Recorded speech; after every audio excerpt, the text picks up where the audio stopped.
guerra indireta ela já existia. Ela foi aumentando um pouco com a presença do Irã na Síria. Depois da guerra civil na Síria, causada pela Primavera Árabe, o Irã entra na Síria para ajudar o Assad. E aí o Irã começa a ter bases ali na Síria. E aí os ataques, então, de Israel não são só ataques pontuais, mas começam a ser ataques a lugares físicos, né? Território. Não do Irã, território na Síria. Mas aí são estoques de armas, depósitos, carregamento de arma. E aí isso sobe mais um pouco o tom, que é, vamos matar então os líderes, comandantes da Guarda Revolucionária, das Forças Quds, que é o braço da Guarda Revolucionária iraniano, vão matar esses caras porque eles estão armando contra Israel. E aí Israel faz esse ataque. A embaixada? A embaixada, E Israel toma essa decisão porque ela sabia que ia ter uma retaliação se ela fizesse isso, ou ela não imaginava. É uma aposta, foi feita uma aposta dentro de uma lógica de percepção. E a lógica de percepção israelense foi a seguinte: olhou e falou assim, como é que o Irã reagiu em 2020, quando os americanos, o Trump, vai lá e ataca e mata o Soleimani, que é o líder da Guarda Revolucionária. Qual foi a resposta do Irã? Nada. Tipo, uma resposta patética, uma piada. Ele vira e fala assim, eu vou atacar não sei aonde. Avisou onde ele ia atacar, mandou um míssil, não aconteceu nada, ninguém morreu, não serviu para nada. Então Israel olhou para isso e falou assim, quando a coisa fica mais séria, o Irã não tem coragem de responder diretamente. E por quê? Porque o Irã não tem capacidade de um confronto direto. O Irã não é uma potência militar preparada para um confronto direto contra Israel e os Estados Unidos. Um confronto contra Israel é um confronto contra os Estados Unidos. Claro. Porque é um país gigante, é um país muito grande, mais de 80 milhões de pessoas, contra Israel, que é um país pequeno. Então, dependendo do nível desse conflito, os Estados Unidos entraria. E o Irã sabe disso. Então, o Irã não está preparado para esse nível de guerra, não quer isso, não demonstra querer. O Irã adotou uma estratégia indireta, que é uma estratégia que normalmente o terrorismo usa. A tática terrorista é o quê? Ataque indireto. Eu vou lá e te assusto, te amedronto, te aterrorizo, explodindo a sua casa, que vai causar uma repercussão imensa e todo mundo vai ficar com medo. O Irã faz isso. A estratégia do Irã para vencer Israel é indiretamente. Então ele acha que ele está minando Israel, está enfraquecendo, Israel está em declínio. O ataque do Hamas, 7 de outubro, é um exemplo de que Israel estaria ficando mais fraca e perdendo legitimidade. A resposta israelense vai tocar nisso também. Então o Irã entende que estava dando certo. E o Irã, há 20 anos atrás, não é o Irã de hoje. Nos últimos 20 anos, nas últimas 2 décadas, o Irã ficou muito mais forte do que ele era. O Irã não controlava o Iraque. O Irã não estava dentro da Síria. Tem até um mapa lá da região para dar uma entendida, né? Olha lá, o Irã, do lado esquerdo do Iraque. Enorme lá, Agora, eu vou explicar uma coisa muito interessante para as pessoas. Tem um vídeo no meu canal, Geopolítica do Irã, mas eu vou falar um pouco dele porque acho que vale a pena. Se você olhar para o mapa do Irã, o Irã é uma grande fortaleza, porque ele é cercado de montanhas altíssimas. Ele é um país só de montanhas. Você olha foto da capital de Teherã, só vê montanha. E é um país todo montanhoso. Por isso que o Irã tem tamanha diversidade de etnias. O Irã não é só de persas, tem um monte de movimentos separatistas, inclusive, e um monte de grupos não assimilados, porque montanhas dificultam a assimilação de você unificar o país. Porque o cara fica lá isolado, por que o Afeganistão é cheio de tribo? É um monte de montanha. Então, uma tribo não se conversa com a outra. O isolamento físico impede a criação de uma unidade. Do mesmo jeito que um território muito grande também impede isso. O Brasil. O nosso problema, a parte dele, é que nós somos muito divididos. Nós somos muito divididos porque somos muito grandes. Tem um regionalismo muito grande no Brasil. A mesma coisa acontece por causa da topografia da montanha. Olha lá, ali no fundo, né, a gente consegue ver as montanhas e tal. Qual que é a vantagem para o Irã? Ser cercado por montanhas... Depois coloca o mapa de novo, tá, Tuti? Ser cercado por montanhas te faz você ficar dentro de uma fortaleza.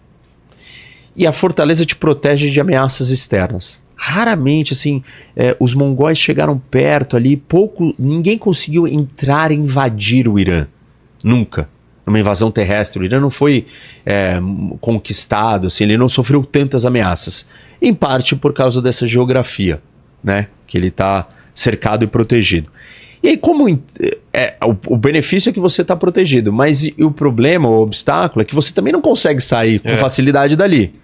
É uma prisão, de uma certa maneira. E aí, como que ao longo da história o Império Persa nasce, que são os iranianos? Eles precisam conquistar o território adjacente ao Irã. Esse território é a Mesopotâmia, que é o Iraque. Quando o Irã conquista o Iraque, aí ele se torna um império. Porque aí ele consegue projetar força e colocar as suas tropas já num palco, numa plataforma que está para fora. E ali ele consegue então acessar o resto da região inteira. O que acontece? Quando o Irã perde o controle do Iraque, ele se fecha. Quando ele ganha o controle do Iraque, ele se expande. Até 2003, quem controlava o Iraque era o Saddam Hussein. O Saddam Hussein, ele era sunita. E essas divisões, né, desses dois grupos religiosos existem no Oriente Médio. Como se fosse católicos e protestantes. Nesse sentido, sunitas e xiitas. Então você tem essas duas grandes vertentes. Tá. 90% ou mais, né, mais de 90% de toda a população islâmica no mundo é sunita.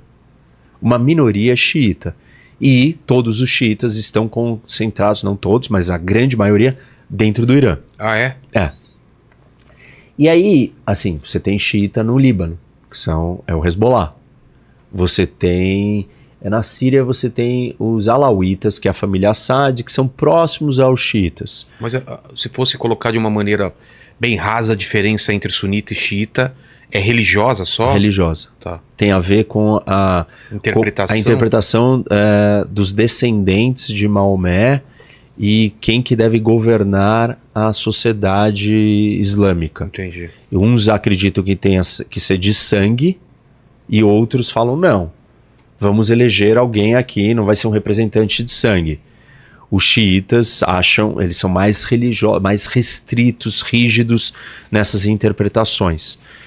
E aí, então, o Iraque, ele tem uma composição da sua população, onde a maioria da população é xiita e a minoria é sunita. Mas quem governava o Iraque? O inverso. A minoria governava a maioria, porque era um ditador. Entendi. O Saddam Hussein governava... E ele repelia toda a manifestação, tudo que era contra, ele conseguia abafar. Todos os xiitas, ele perseguia eles, perseguia os curdos, perseguia todo mundo. Então o Irã não estava muito satisfeito com isso. Nem um pouco, tanto que teve uma guerra nos anos 80, de 1980 a Irã-Iraque.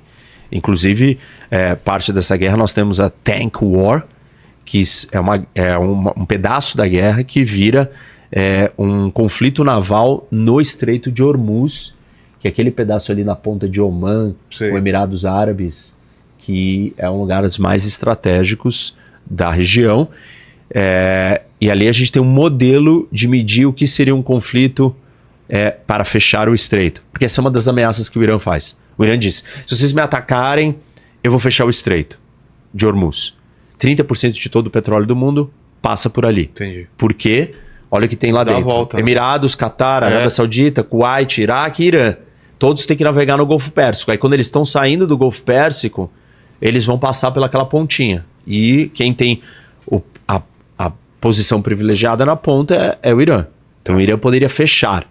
Nós temos um precedente desse histórico do que aconteceu na guerra, na Tank War, entre Irã e Iraque, onde o Irã e o Iraque atacaram e tentaram fechar o estreito, afundaram navios que estavam passando por ali. Mas enfim... e aí acontece alguma coisa em 2003, que é o quê? Os Estados Unidos invadem o Iraque. E eles invadem o Iraque com um objetivo, derrubar o Saddam Hussein. E por quê? Qual era o interesse dos Estados Unidos? Era se livrar do ditador. Porque eles tinham receio, né? Essa foi a desculpa da intervenção, da invasão, de que o Iraque tinha armas de destruição em massa. E aí você fala, tá, mas isso foi inventado? Não.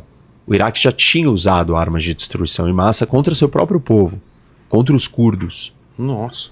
Armas químicas. Então, eles achavam que ele tinha um programa nuclear. Óbvio que invadiram, viram que não tinha, foi um dos grandes erros da política externa americana.